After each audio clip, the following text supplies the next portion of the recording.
Coach,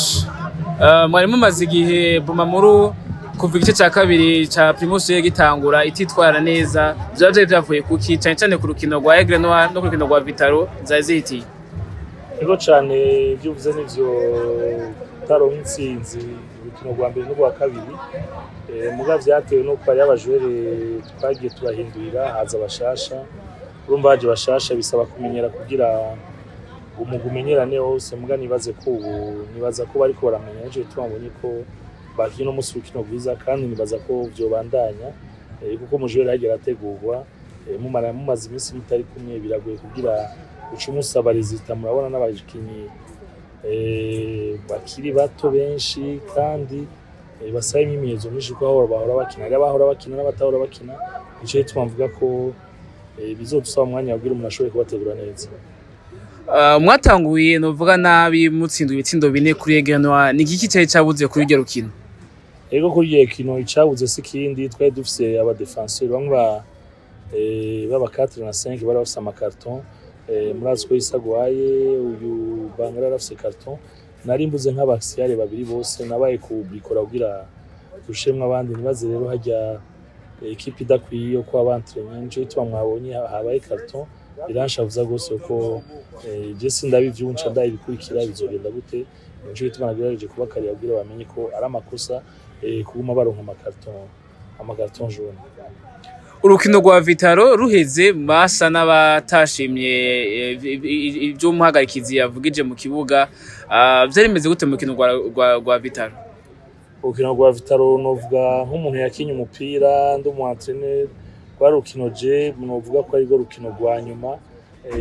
rwambabaje kubera abakinyi banje twarakinye, muga mwarabonye amakosa bariko baragira, bitaragira amakosa akabareka akamaramaza acashika ku minota 2 ya nyuma, umunyegori yiryamitse aca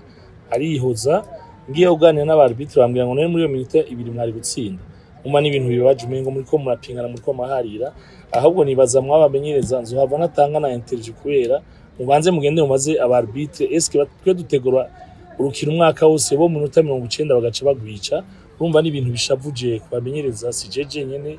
turabidogera twese, ahubwo moza kubaza federation gituma badasanctiona abarbitre kuri comportement bagize, kuko amakosa yose bagira nitwigera tubona umu arbitre ari sanction. Iryo ni nindiro marke novuga kuko muzava musanga muri ko muteranya n'abatwara imigwi mutanye na equipe, urumva si ibintu vyiza, n'abakinyi barashavura bigaca bituma na ya performance turondera muri equipe nationale ntayiriyo, kuko ntibigeze babona umuntu wavugiriza vyo, ahubwo muragenda baza abaperezida wa CNAF mubaze igituma badahana abarbitre iyo twabonye amakosa. Urumva baragereza gufuka mugabo si vyiza kuko urashobora gushavuza abafana, ugashavuza abantu bose baje kurorera. Uyu munsi Bumamuru yaje gutsinda Interstar ibitsindo 4-0, ni iki cyahindutse muri Bumamuru yamaze iminsi yitwara neza? Ego icyahindutse ni effectif turiko turarekipera yose, urumva abahora bagwaye baraje bafise amakarton nabo nyene uko nyene, naho bashasha bariko baramenyerana, nibaze rero ko umugwi turiko turagereza twubakira kubakirana bashasha, si ikintu coroshe, ni ibintu tuzogenda turaraba buke abakinyi nyene bigenza. Mwabonye ko nagerageje guhindura abakinyi mu kibuga, abinjiye baza bameze neza, nibaze rero ko ncambona ko biriko biraza, muga ntiturashika aho dushaka gushika, nico gituma tubandanya imyimenyerezo kugira dutegure umugwi neza, kugira inkino zikurikira bishoboka zoshobora kuzitsinda. Umuhejeje gutsinda urukino mu kwija amanota 26, umugwi wa mbere ni Vitaro ufise amanota 45. Ihangiro rya Bumamuru uyu mwaka niri? Ihangiro je sinovuga kuri ibindi ko ndabona, gusa ihangiro bishoboka dusinde match zose, naho kurikira turabe match zacu izabandi tuzireke, hanyuma ihangiro bishobotse aho tuzoshika naho nyene turafise coupe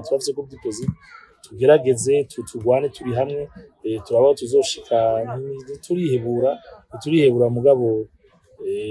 tubandanya dutegura aba bashasha n'abakera, muga ndabona ko ejo ari heza. Numugwi wa Bumamuru wazanye abakinyi benshi mu gice cya kabiri, abakinyi bashasha baje hamwe n'abasangwa bari bahasanze, ku mubano wabo umeze gute? Hamwe uraza kutubwira nko mu technicien mu kibuga naho bimeze gute? Ego ku mubano wabo andeur du terrain si umubano mubi, baraganira naho bamwe bavugira ingara ryinshi, turagerageza ko umupira uravugisha umupira utenze kugira amantu zenye utarinze kuri mu kibuga uramenya ingene utanga ipasi ingene ugira iki hariyo iyo kote ya communication itaramera neza muga kumubana ingene bavugana n'amageste ni sawa biriko biraza turatanguye kumva amajambo amwe y'ikingara ayandi y'igifaransa hariyo n'umuataka avuga igiportugais urumva ni mixage kuri entraîneur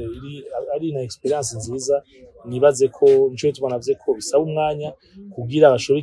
bashobore kuba ikintu kimwe mu kibuga n'ubu communication aracari yagahaze mugabo turiko turagerageza nibaze nko ukwezi guheze hazoba hari akarusho karuta ako twara dufise. Mwejeje gutsinda ibitsindo 4 ko bosa umwe mu bafana yavuze ati Bumamuru yagarutse nawe nk'umutekinisi ni kubibona. Oya Bumamuru ntigeze igenda harabaye utwakoshaje twabaye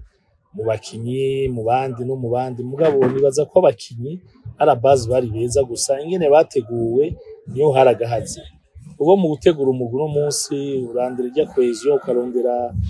ingene bashobora gukinana aronga hataronga ukabima amajambo muga ugashobora kuvugisha ballon kugira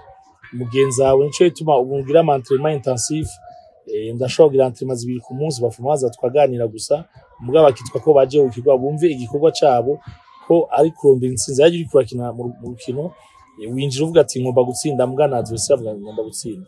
nibaze rero ko ivyo atagahaze umuntu azogenda niko kazi kacu umuntu azogenda arakosora buke buke kandi ndabona ko biriko birazi wanje c'est positif nibaze rero ko bizobandanya bigenda neza tubashimira yego murakoze.